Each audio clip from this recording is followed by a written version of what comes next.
Welcome to LSS tutorial. Kolkata বিশ্ববিদ্যালয়ের ইতিহাস অনার্সের সকল স্টুডেন্টদেরকে এলএসএস টিউটোরিয়াল চ্যানেলে ওয়েলকাম জানাই। তোমাদের আজকের ভিডিওটা ফোর্থ সেমিস্টারের স্টুডেন্টদের জন্য। তোমাদের ফোর্থ সেমিস্টারের যে ডিএসসিসি 7-এর পেপারটি রয়েছে, সেই পেপারেরই আজকে সাজেশান আমি ভিডিওর মাধ্যমে পোস্ট করে দেব। অলরেডি আমি তোমাদের সিসি 5 এবং সিসি 6 পেপারের সাজেশান পোস্ট করে দিয়েছি। এছাড়া তোমাদের ফোর্থ সেমিস্টারের সিলেবাস সম্পূর্ণ বাংলায় আমি পোস্ট করে দিয়েছি।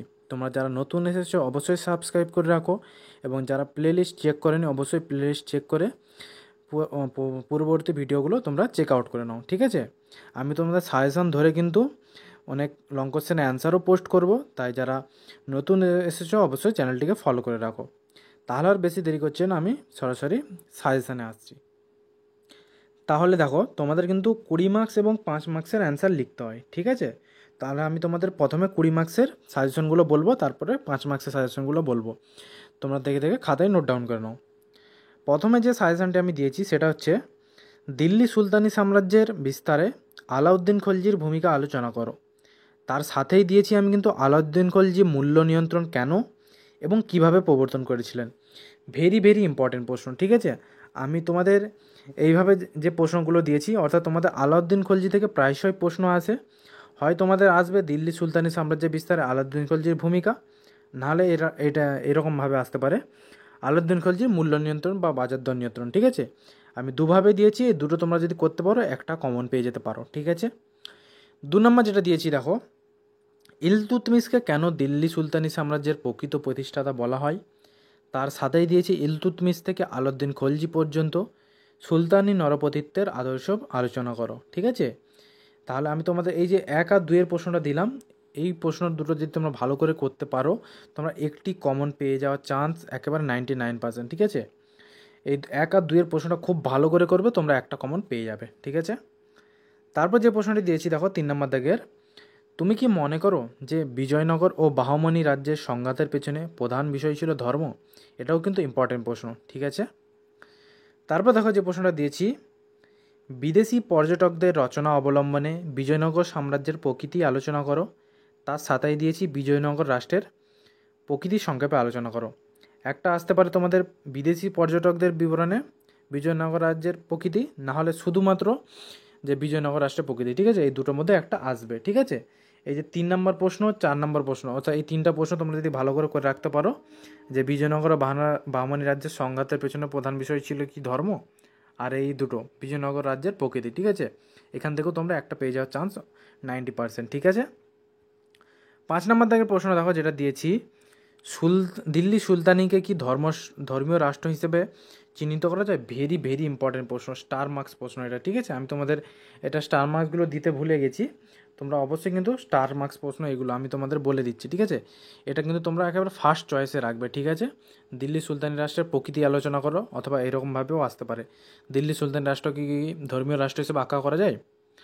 6 নম্বর প্রশ্ন দেখো যেটা দিয়েছি, ফিরোজ শাহ তুগলকের জনকল্যাণমূলক কার্যালয় আলোচনা করো, ঠিক আছে? এটাও ইম্পর্টেন্ট প্রশ্ন। এবার দেখো 7 নম্বর প্রশ্ন দেখো, মধ্যযুগের সামাজিক ও সাংস্কৃতিক ইতিহাসে ভক্তি আন্দোলনের গুরুত্ব আলোচনা করো। তার সাথেই দিয়েছি সুলতানি যুগে ভারতের সুফিবাদের প্রসার কীভাবে ঘটেছিল।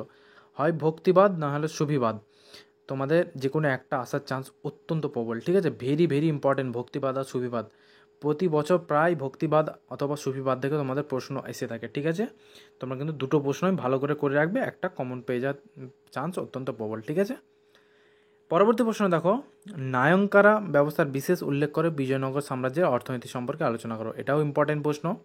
তার সাথে 9 নম্বর প্রশ্ন দিয়েছি আমি, সুলতানি যুগের ইতিহাস নির্মাণে জিয়াউদ্দিন বারানির রচনার গুরুত্ব আলোচনা করো। ভেরি ভেরি ইম্পর্টেন্ট প্রশ্ন, ঠিক আছে?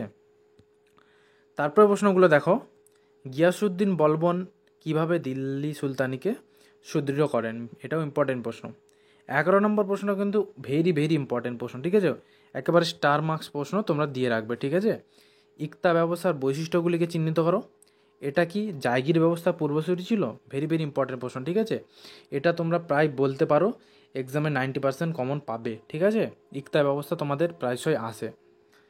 তারপর প্রশ্ন দেখো, সুলতানি স্থাপত্য রীতির ওপর একটি প্রবন্ধ লেখো। এটাও ইম্পর্টেন্ট প্রশ্ন। এবং 13 নম্বর প্রশ্নটা কিন্তু অত্যন্ত প্রবল, ঠিক আছে। 13 নম্বর প্রশ্নটা এই কারণেই দিয়েছি আমি তোমাদের, কারণ 20 মার্কসে দিয়েছি যাতে তোমাদের 5 মার্কসের পড়তে সুবিধা হয়, ঠিক আছে।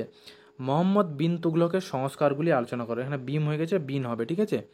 তোমরা যদি এই প্রশ্নটা ভালো করে করতে পারো, এর মধ্যে থেকে অনেক 5 নম্বরের প্রশ্ন আসে, ঠিক আছে। অর্থাৎ মোহাম্মদ বিন তুগলকের সমস্ত সংস্কারগুলি যদি পড়ে নিতে পারো, অনেক সময় কেটে 5 নম্বরের প্রশ্ন আসে, মোহাম্মদ বিন তুগলক কেন রাজধানী পরিবর্তন করেছিলেন, অথবা এরকমও প্রশ্ন আছে, মোহাম্মদ বিন তুগলক কেন প্রতীকী মুদ্রা প্রচলন করেছিলেন। অর্থাৎ একটাই যদি তোমরা 20 মার্কসের প্রশ্ন করতে পারো, সেখান থেকে 5 মার্কসের দুটো প্রশ্ন পেয়ে যেতে পারো, ঠিক আছে। আমি আলাদাভাবে তাই 5 মার্কসের এই দুটো প্রশ্ন দিইনি, তাই তোমরা 13 নম্বর প্রশ্নটা একেবারে 20 মার্কসের ভালো করে রেডি করে নিও, ঠিক আছে। ভেরি ভেরি ইম্পর্টেন্ট প্রশ্ন, হয় 20 মার্কসের নয়তো 5 মার্কসের তোমরা পেয়ে যেতে পারো। এবার 5 মার্কসের কিছু ইম্পর্টেন্ট প্রশ্ন বলবো। দেখো, প্রথম যে প্রশ্নটা দিয়েছি, সুলতানি সাম্রাজ্যের পতনে ফিরোজ শাহ তুগলক কতটা দায়ী ছিলেন, ঠিক আছে। 2 নম্বর প্রশ্নটা যেটা দিয়েছি, দেখো, দিল্লির সুলতানদের সঙ্গে খলিফাদের সম্পর্ক আলোচনা করো।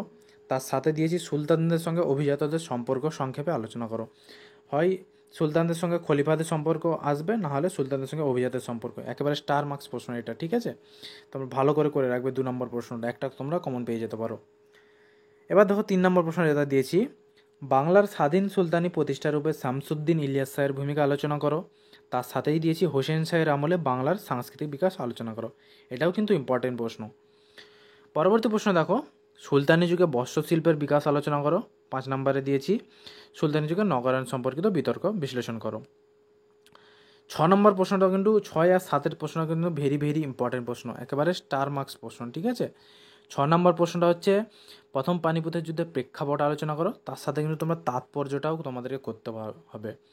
অনেক সময় প্রেক্ষাপটও আসে পরীক্ষায়, আবার অনেক সময় তাৎপর্যও দিয়ে দিতে পারে, তাই তোমরা আগে ভাগে নিজেদেরকে সেভাবে প্রিপেয়ার করে রেখো, ঠিক আছে। প্রথম পানিপথের যুদ্ধের প্রেক্ষাপট একেবারে ভেরি ভেরি ইম্পর্টেন্ট প্রশ্ন, একেবারে ইম্পর্টেন্ট প্রশ্ন তোমরা করে রাখবে। 7 নম্বর প্রশ্নটাও কিন্তু স্টার মার্কস প্রশ্ন, রাজিয়ার পতনের কারণ ব্যাখ্যা করো। অথবা একই প্রশ্ন ঘুরিয়ে আসে, রাজিয়া কেন ব্যর্থ হয়েছিলেন, ঠিক আছে। একেবারে স্টার মার্কস প্রশ্ন, ভেরি ভেরি ইম্পর্টেন্ট, ঠিক আছে। 7 নম্বর প্রশ্নটা তোমরা করে রাখবে। তারপর প্রশ্ন দেখো, এটাও কিন্তু ইম্পর্টেন্ট প্রশ্ন, খলজি বিপ্লব বলতে কী বোঝো। অত্যন্ত ইম্পর্টেন্ট প্রশ্ন, ভেরি ভেরি ইম্পর্টেন্ট প্রশ্ন।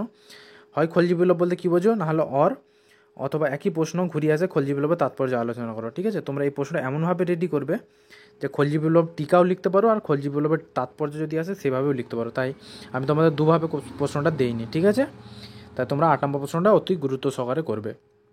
9 নম্বর প্রশ্নটাও কিন্তু ইম্পর্টেন্ট, তুমি কি মনে করো যে দিল্লির মামলুক সুলতানদের মধ্যে শ্রেষ্ঠ ছিলেন ইলতুৎমিশ, ঠিক আছে। এটাও কিন্তু ইম্পর্টেন্ট প্রশ্ন, তোমরা করে রেখো। পরবর্তী প্রশ্ন দেখো, ভেরি ভেরি ইম্পর্টেন্ট প্রশ্ন, এটাও কিন্তু স্টার মার্কস প্রশ্ন, ঠিক আছে। ইবন বতুতার রেহালা গ্রন্থকে কি মধ্যযুগের ভারতের ইতিহাসে একটি গুরুত্বপূর্ণ উপাদান বলা যায়, ভেরি ভেরি ইম্পর্টেন্ট প্রশ্ন। অথবা একই প্রশ্ন ঘুরে আসে, ইবন বতুতা সম্পর্কে টিকা লেখো, ঠিক আছে। আমি তোমাদের যে প্রশ্নগুলো দিচ্ছি কিন্তু তোমাদের এই প্রশ্নগুলোর বাইরে তোমরা এক্সামে পাবে না, ঠিক আছে। এই প্রশ্নগুলো তোমরা যদি ভালোভাবে করে যেতে পারো, এখান থেকেই একেবারে 99% তোমরা কমন পাবেই। তাহলে এই প্রশ্নগুলো কিন্তু তোমরা খাতায় নোট ডাউন করে আগে ভাগে নিজেদেরকে প্রিপেয়ার করে নাও। আর তোমরা যদি কেউ নোটস পারচেস করতে চাও, তাহলে আমাকে কমেন্টস করতে পারো, আমি তোমাদের কিছুদিনের মধ্যেই সমস্ত পেপারের নোটস প্রোভাইড করে দেবো, ঠিক আছে। 11 নম্বর প্রশ্নটা দেখো, সুলতানি যুগের গ্রামীণ সমাজের বিবরণ দাও। তার সাথে দিয়েছে সুলতানি যুগে কৃষকদের অর্থনৈতিক অবস্থা কেমন ছিল, ভেরি ভেরি ইম্পর্টেন্ট প্রশ্ন এটাও। 12 নম্বর প্রশ্নটা কিন্তু স্টার মার্কস আছে, ধর্ম সংস্কারক রূপে কবির ও গুরু নানকের ভূমিকা আলোচনা করো, ঠিক আছে। তারপর দেখো যেটা দিয়েছি, মুক্তি কাদের বলা হতো, সুলতানি রাষ্ট্রে তাদের ভূমিকা আলোচনা করো। এটাও ইম্পর্টেন্ট প্রশ্ন, তোমাদের করতে হবে। 5 মার্কসে 13টা প্রশ্ন দিলাম এবং 20 মার্কসের কয়েকটা প্রশ্ন দিলাম। তোমরা এই প্রশ্নগুলো আগে ভাগে নিজেদেরকে প্রিপেয়ার করে নাও এক্সামের জন্য। কেউ যদি নোটস পারচেস করতে চাও, অলরেডি আমি স্ক্রিনে নাম্বার দিয়ে রেখেছি, তোমরা আমাকে মেসেজ করতে পারো, আমি কিছুদিনের মধ্যেই তোমাদের পিডিএফ আকারে নোটস প্রোভাইড করে দেবো, ঠিক আছে। তাহলে যারা নতুন এসেছে অবশ্যই সাবস্ক্রাইব করে রাখো। তোমাদের সাথে দেখা হচ্ছে পরবর্তী কোনো ভিডিওতে।